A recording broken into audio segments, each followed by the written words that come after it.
back. So this is Wednesday morning, and a beautiful morning, not too warm or anything like that, and the guys came to check on the air conditioning system for me, and it turns out it was still leaking through the compressor, so I figured maybe something happened when I tightened up those bolts and the O-ring got damaged. So needless to say, I've gone and ordered a new one, and that'll be arriving on Monday, and then I'll pull the old one out, and if the old one is damaged too much, then I'll just put the new one in, because the company doesn't actually have like an O-ring kit available, so I'm going to do that. But anyway, so what I ended up doing on Wednesday morning after the AC guys came was decided to take the aircraft out and do what would be really the first performance test here to see what kind of acceleration we're getting, get some real world numbers of speed and time and distance traveled and that sort of stuff.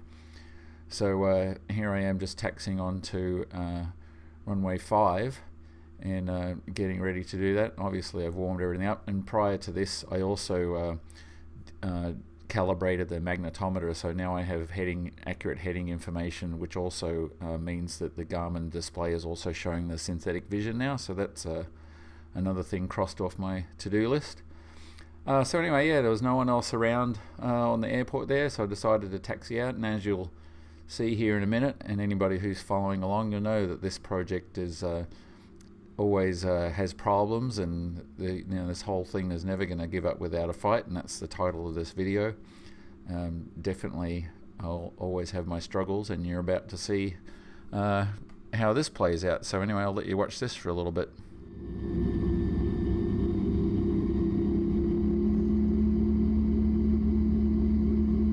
And just as a heads up, I'm going to be sort of replaying this video from different camera angles and jumping backwards so you can see it from each different angle rather than sort of chopping in real time between each one.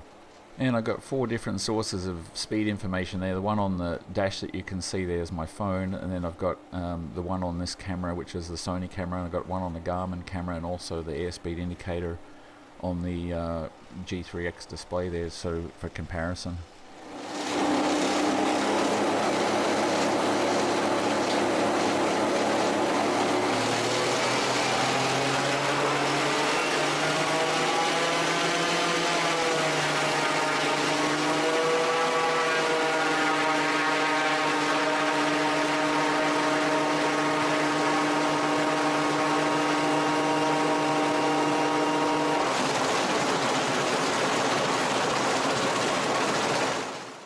And in case you haven't already figured it out, that noise is coming from nose shimmy, from the nose gear, and at this point I'm just along for the ride.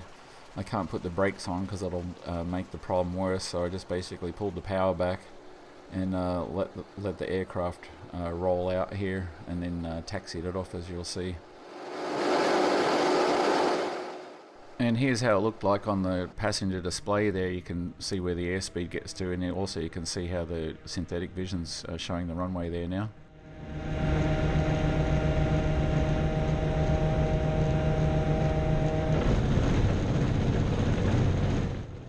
And if you think it was violent, you are absolutely correct. It was very violent, and that's why this camera doesn't have any stabilization in there. So this is what it looks like from the outside, looking out the front window, and this is on the Garmin one, and this one here seems to have the best accurate information there. That graph that's on the left side of the screen there shows the indicated speed on the GPS, and it matches more closely with my phone. And the Garmin was reading high from what I've seen, because I saw 55 knots there, where these ones only went to like 49 miles an hour.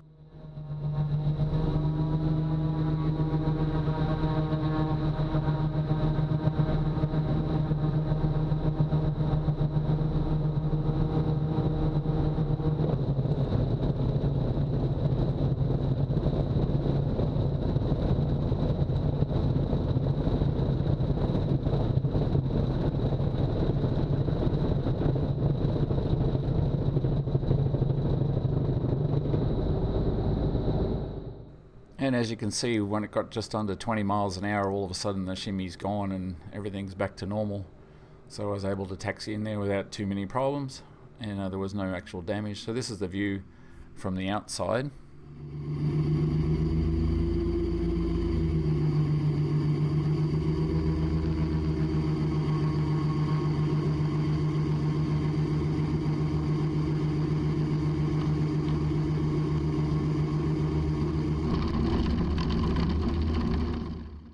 So it's a bit painful to keep watching that, but anyway, needless to say, anybody who knows me knows that I've already been working on a solution for this.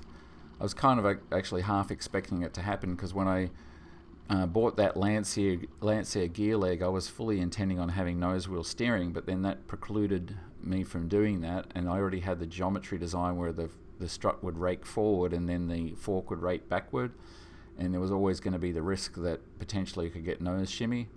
So, it was just going to be a case of, well, let's just test it and see what happens, and if we do get shimmy, then we're going to have to add a shimmy damper to the setup.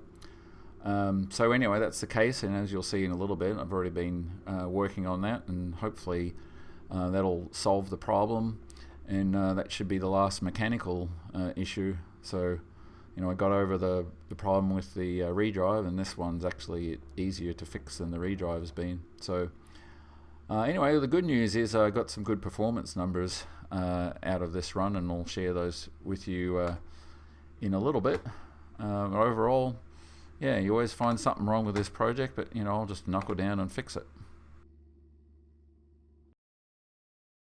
So as violent as that was, you can see everything's still in one piece, and there was no real damage there.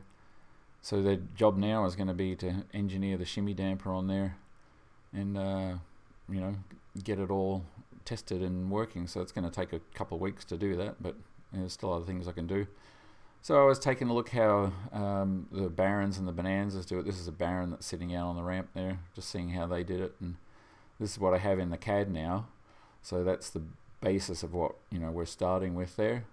And so the idea is going to be to put a scissor mechanism on there that's hard fixed to the top strut, and then loosely fixed to the fork there, so it can swivel against or opposite of the fork, and then put the shimmy damper cylinder on the bottom side there. So same as what or similar to what all the other aircraft that have the shimmy dampers in it, but I've got a certain amount of room in there to make things fit so it doesn't hit on the doors and all that good stuff. So this is what I've come up with so far. I've been working on this for the last Thursday and today Friday when I'm recording this, and I've passed it off to Mark now so he can run the engineering on this, but all this fits and all this should work without any problem, and I may have to beef some of the things up once Mark comes back and runs the FEA on it. And it won't take too much to build all this, because most of these things I can just cut out of 4130 and have Brit weld them up, and there's only that one ring there that possibly needs to be machined, and even that I can probably do up at Brit's. So just hiding the lights here so you have a bit of a better look. That plate there, the one I'm sort of selecting, well actually sorry, there's the shimmy damper, and there's the thing, so that slides in and out an inch and a quarter in either direction, and then that plate there rides with it and sort of stays still relative to the scissors, and then the fork can still rotate, and everything other than that blue plate selected there on the bottom, that all rotates with the fork, and the shimmy damper will just stop that any sort of fast rotation. So for anyone who's not familiar with how they work. Yeah, and as I said, I think hopefully Mark can get the FEA done within a few days, sort of middle to late of next week, and then I can actually start making parts, and hopefully it'll only take between now and then maybe 2 weeks to get this done, but I can still do other testing. I just obviously can't do any high-speed taxi testing until this is fixed. Okay, so here's the performance numbers, and this is what the total run looked like, and this first part here was where I was doing the calibration, because I was sort of on and off the throttle and slowly taking it through 360 degrees. And then this is the run down here, this little section. So I ended up getting it to 3200 RPM initially before the governor kicked in. I actually had too much prop on there, and so it ended up, when the governor kicked in, you can see there by that fluctuation in the oil pressure, that's where the governor kicked in. It ended up taking the engine back to about 2800 RPM, so I actually didn't have as much thrust as there, so there's definitely more performance to be had there. But here are the numbers. So it covered 474 feet, and I measured that on Google Maps, on Google Earth, and the time took was 13 seconds, and the airspeed, or the speed at the end of that, was 49 miles per hour. That's my best estimate based upon the different numbers that I had from the GPS, and I think the airspeed's reading high for some reason on the Garmin G3X. Anyway, with my calculations, I'm sort of showing that we can get to about 70 knots, which will be probably lift-off speed after about 1,300 feet, and it may be wrong, but anyway, that's my initial estimate. And I'm sort of calculating right now about 1.7 meters per second squared as the acceleration. Anyway, that's the update for this week. Thanks again for watching. Tune in again on Tuesday and see, hopefully the air conditioning is working.